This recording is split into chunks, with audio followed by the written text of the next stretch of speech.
मध्य प्रदेश के शिक्षित बेरोजगार युवाओं को सम्मानजनक नौकरियों के अवसर उपलब्ध कराने हेतु कृत संकल्पित व सरकार की दोषपूर्ण नीतियों में परिवर्तन हेतु सम्यक अभियान संकल्प महासभा द्वारा 30 जुलाई को सीहोर जिले में से सम्यक अभियान संकल्प यात्रा प्रारंभ हुई। प्रदेश के सभी जिलों से होकर 2 सितंबर को इस यात्रा का समापन होगा। सम्यक अभियान के प्रणेता नवक्रांति के अग्रदूत भास्कर राव रोकड़े एवं प्रदेश समन्वयक शैलेंद्र श्रीवास्तव ने जिला कांग्रेस कार्यालय धार में पत्रकारों से चर्चा करते हुए बताया कि सरकारी कर्मचारियों की सेवानिवृत्ति आयु 58 साल लागू करने पर रिक्त होने वाले 5,30,000 पदों पर 1 जनवरी 2024 से 31 जुलाई 2024 के बीच नियुक्तियां सुनिश्चित करना है। इसी प्रकार प्राइवेट कंपनियों के कर्मचारियों को सरकारी कर्मचारियों के समान वेतन दिलाने हेतु मध्य प्रदेश में न्यूनतम वेतन अधिनियम की व्यवस्था सुनिश्चित करना है।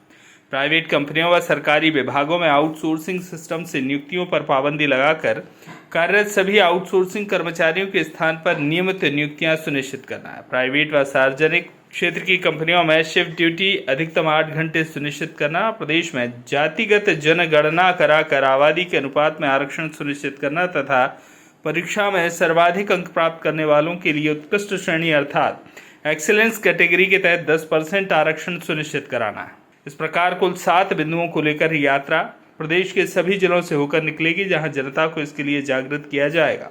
एक प्रश्न के उत्तर में भास्कर राव ने बताया कि सन 2018 में गुटबाजी से मुक्त होकर यदि कांग्रेस विधानसभा चुनाव में उम्मीदवार तय करती तो निश्चित रूप से मध्य प्रदेश में कांग्रेस को 160 सीटों पर विजयश्री मिलती। आपने कहा कि वर्तमान में कांग्रेस पार्टी में गुटबाजी को लेकर वरिष्ठ नेताओं द्वारा विशेष रूप से ध्यान दिया जा रहा है ताकि पार्टी में गुटबाजी खत्म कर प्रदेश में कांग्रेस की स्पष्ट बहुमत की सरकार बनाई जा सके। पुनः यात्रा के रूप में 30 तारीख को अभी 30 जुलाई को सीहोर से शुरू हुआ। अब ये 2 सितंबर 2023 को इसका समापन होना है। इन अभियान के मुद्दे हैं सेवानिवृत्ति की आयु 58 साल कर देने से 5,30,000 अधिकारी कर्मचारी सेवानिवृत्त होंगे, तो निश्चित रूप से 5,30,000 युवाओं के लिए नौकरियों के अवसर सुनिश्चित हो जाएंगे।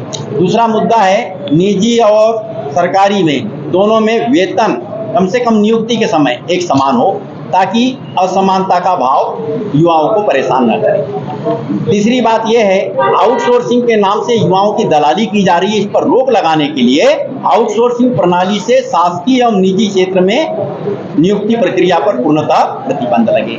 चौथी बात यह है कि जो 8 घंटे की शिफ्ट ड्यूटी BR अम्बेडकर ने कर्मचारियों के शोषण को देखते हुए किया था, उसको इन्होंने पुनः 12 घंटे कर दिया है।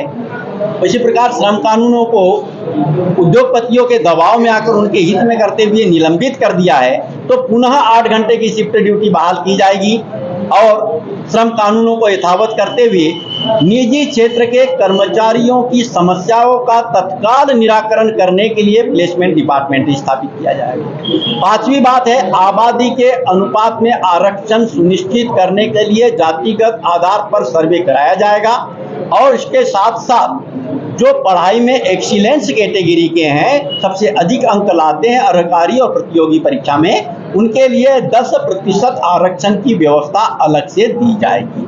छठवीं बात कर्मचारियों के सम्मान और स्वाभिमान को लेकर के है। हम युवाओं को संकल्प दिलाते हैं कि वे कर्मचारियों के लिए अपमानजनक स्थिति जो बन रही है उस पर रोक लगाने के लिए उन्हें अपमानित करने वालों को सबक सिखाए।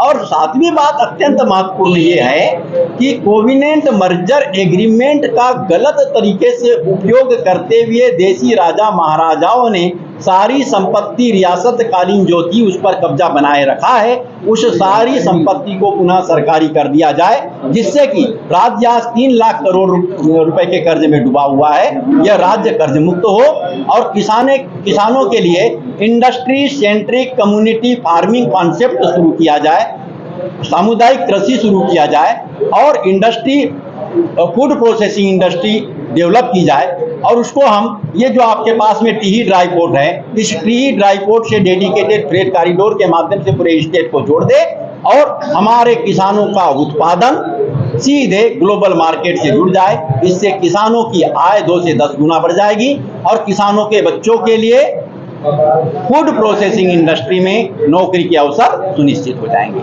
मंत्री, जैसे कि आपने कहा है कि जो उद्योग बाहर से विदेश से उद्योग जो चले हैं और उनको प्रधानमंत्री ने 2-3 पॉइंट पे अनुमति दी है। अब आप बोल रहे हैं कि जो 12 घंटे से 8 घंटे की ड्यूटी वो तो एग्रीमेंट में लिखा गया है, तो वो कैसे चेंज होगा? अनुमति नहीं, व्यवस्था दी है दबाव में आकर के। चेंज करना बड़ा आसान है। भारतीय संसद के पास में सारे अधिकार सुरक्षित होते हैं। पहले वाले ने गलती किया, उस गलती को खत्म कर दिया जाएगा, सुधार कर दिया जाएगा। फिर सदन में जाएंगे, पुनः 8 घंटे की शिफ्ट ड्यूटी कर देंगे, सारे श्रम कानूनों को बहाल कर देंगे, कर्मचारियों के तत्काल समस्या का निराकरण करने के लिए प्लेसमेंट डिपार्टमेंट स्थापित कर देंगे। सदन में प्रस्ताव पारित हो जाएगा, कोई नई बात नहीं। वॉइस ऑफ राइट्स के लिए धार से सुरेश तिवारी की रिपोर्ट।